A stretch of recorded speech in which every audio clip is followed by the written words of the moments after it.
लहराई लहराई यीशु के वचनिया लहराई लहराई लहराई यीशु के वचनिया लहराई यीशु जी के नाम से जीवनिया लहराई यीशु जी के नाम से जीवनिया लहराई लहराई लहराई यीशु के वचनिया लहराई लहराई लहराई यीशु के वचनिया लहराई।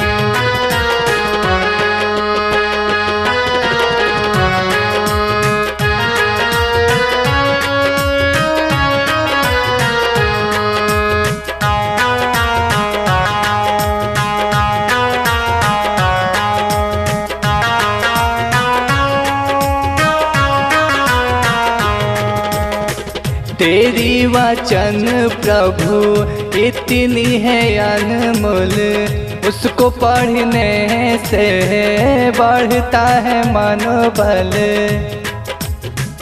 बढ़ता है मनोबल।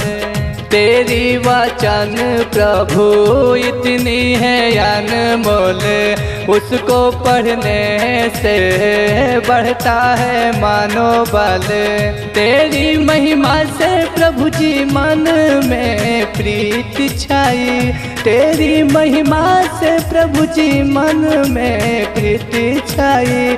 लहराई लहराई यीशु के वचनिया लहराई लहराई लहराई प्रभु के वचनिया लहराई।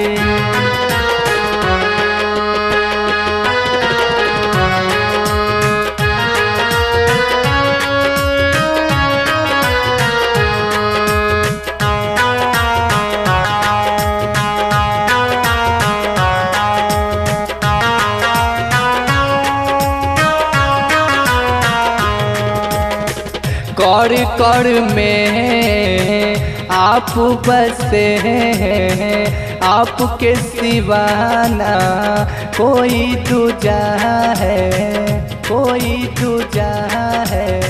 कौड़ कौड़ में आप बसे हैं, आपके सिवाना कोई दूजा है।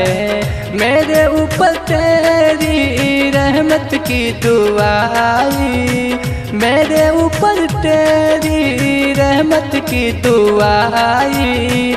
लहराई लहराई यीशु के वचनिया लहराई लहराई लहराई यीशु के वचनिया लहराई।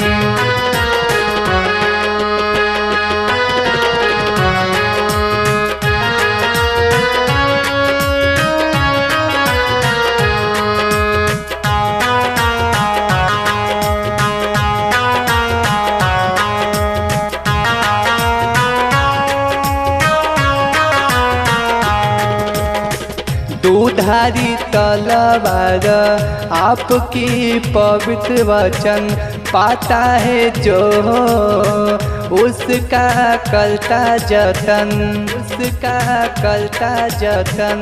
दूधारी तलवार आपकी पवित्र वचन पाता है जो, उसका करता जतन।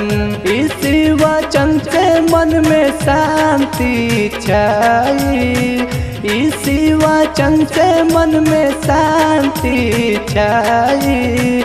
लहराई लहराई यीशु के वचनिया लहराई लहराई लहराई यीशु के वचनिया लहराई लहराई लहराई यीशु के वचनिया लहराई यीशु के वचनिया लहराई।